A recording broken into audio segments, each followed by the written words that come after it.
రీసెంట్గా కొల్కపూడి గారు సొంత పార్టీ అయి ఉండి మీ మీద చేసిన ఆరోపణలు బ్యాంక్ ట్రాన్సాక్షన్తో పాటు చూపిస్తూ 5 కోట్లు మీరు ఆయన దగ్గర టికెట్ తీసుకోవడానికి సమర్పించుకున్నారు అని చెప్పేసి ఆయన చేసిన వాదన పైన మీరు ఏ రకంగా స్పందిస్తారు? ఎవరన్నా ఒక బురద అంటించినప్పుడు దాన్ని సాక్ష్యాధారాలు అడగండి. ఎమ్మెల్యే టికెట్ కి సంబంధించి అనేక మంది పోటీ పడుతున్నప్పుడు నా దగ్గర కూడా అడిగింది ఏంటంటే 5 కోట్లు అడిగినప్పుడు నా అకౌంట్ నుంచి నేను ట్రాన్స్ఫర్ చేశాను. బ్యాంక్ అకౌంట్లో 5 కోట్లు కనుక వస్తే అది ఎవరి అకౌంట్, ఏమి అకౌంట్ అని మీరు ఆరా తీస్తే, అంతేగాని ఆహా ఓహో ఆహా అని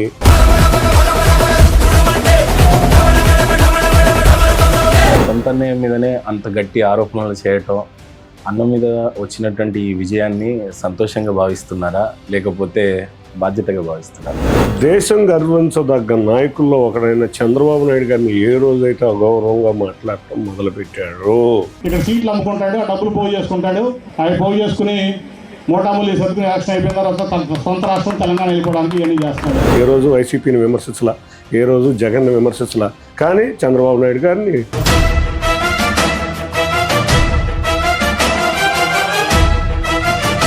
నాన్నగారికి మీకున్నటువంటి గొడవ కేవలం రాజకీయపరమైనవా లేదా పర్సనల్ వ్యవహారాలు, ఆస్తి తగాదాలు ఏమన్నా ఉన్నాయి?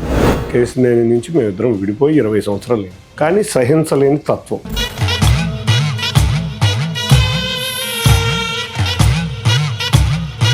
మీరు రావటము, మీ అన్నగారు రాజకీయ సన్యాసమే తీసుకుంటానని చెప్పటము, దీన్ని ఏ రకంగా స్వీకరిస్తారు? మనిషికి అహంభావం అనేది ఉండకూడదు. నేను ఈసారి గెలవకపోతే నేను రాజకీయాలు మానేస్తాను చంద్రబాబు నాయుడు చెప్పి నేను ఎప్పుడు చెప్తా. తల్లి లాంటి పార్టీని గౌరవించాలి. నువ్వు 3 లక్షలతో గెలుస్తానన్నది అత్యధికంగా చరిత్రహీనులకి రికార్డులు ఇస్తారు. 3 లక్షల మెజార్టీతో నిన్ను ఓడించడం జరిగింది. వాళ్ళ నాయకుడు కూడా వై నాట్ 175 అనటం అనేది రాజకీయ చరిత్రలో లేదు. ఇంకొక 7-8 సీట్లు కనుక మేము సరిగ్గా ఇచ్చగలిగితే సింగిల్ డిజిట్లోకి, 11 కూడా కాదు, సింగిల్ డిజిట్లోకి వెళ్ళిపోయాడు. Why not 175? నాయకుడు ఉన్న చోట పోటీతో ఓడిపోతే ఓడిపోవచ్చు, కానీ డిపాజిట్లు కోల్పోయారంటే ప్రజలు ఎంత ఆగ్రహంగా ఉన్నారో తెలుసా జగన్ రెడ్డి మీద.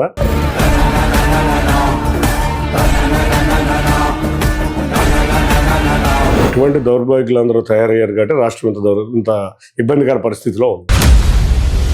మొదటిగా విజయాన్ని ఏ రకంగా ఎంజాయ్ చేస్తున్నారు అని అంటే ఏం చెప్తున్నారు? ఏ రకమైనటువంటి బాధ్యతలు స్వీకరిస్తున్నారు ఈ విజయమైన కాలం అంటే? గౌరవ ముఖ్యమంత్రి నారా చంద్రబాబు నాయుడు గారి కష్టం,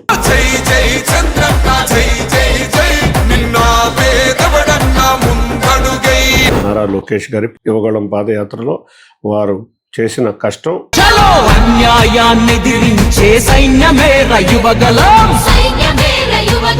పవన్ కళ్యాణ్ గారు కూడా ఆపద సమయంలో వచ్చి చంద్రబాబు నాయుడు గారికి తోడుగా నిలటం,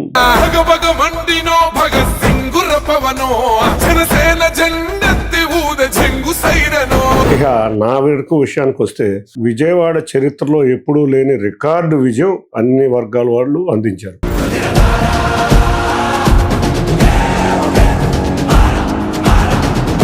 రాజకీయం అంటేనే బురద అంటారు కదా, మరి ఎలా ఎందుకు వచ్చారంటారు? నాకు రాజకీయాల్లో అత్యంత ఇష్టమైన వ్యక్తి ఎవరున్నారంటే అది నారా లోకేష్.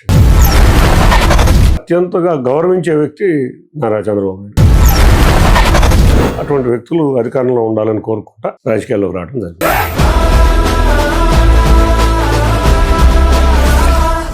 మీ ఆలోచన రాజకీయంలోకి రావటం అని, లేదంటే పెద్ద ఆయన పిలవటం కానీ? నాకు తెలుగుదేశం అధికారంలోకి రావాలి, సార్ ముఖ్యమంత్రి అవ్వాలి. నారా చంద్రబాబు నాయుడు అనే నేను ఆంధ్రప్రదేశ్ రాష్ట్ర ముఖ్యమంత్రిగా దైవ సాక్షిగా ప్రమాణం చేస్తున్నాను. రానున్న రోజుల్లో, అప్పుడు గతంలో కూడా అనుకున్నారు చంద్రబాబు నాయుడు గారితో కొన్ని రోజుల పాటే ఉంటారేమో పవన్ కళ్యాణ్ గారు, ఆ తర్వాత విభేదిస్తారేమో అన్నట్టుగా అనిపించింది.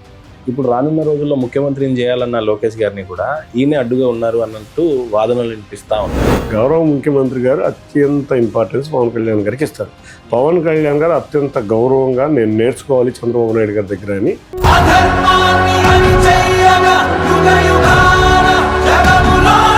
పవన్ కళ్యాణ్ గారు చూసినట్లయితే బీజేపీకి ప్రోయే ఎక్కువ కనపడతా ఉన్నారు ఈ మధ్య.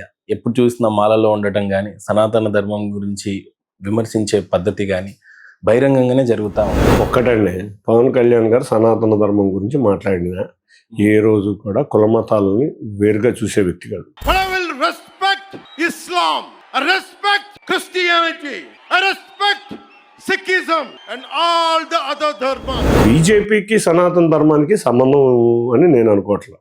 బీజేపీ ఒక పార్టీ హిందువులకి ఫేవర్ గా ఉంటుందని అనిపిస్తుంది, కానీ అన్ని కులాలని కూడా మనం కలుపుకుని అన్ని మతాలని కూడా కలుపుకెళ్లే పార్టీ. బీజేపీ పిలుస్తుంది రా కదలిరా, జనజాతర సాగుతుంది రా కదలిరా.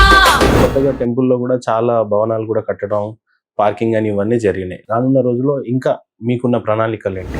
సో దుర్గగుడి యొక్క ఎలివేషనే వేరుగా వెళ్తాం, ఎందుకంటే 2,10,000 మంది మొన్న ఒక్క రోజు దర్శనం చేసుకున్నారు.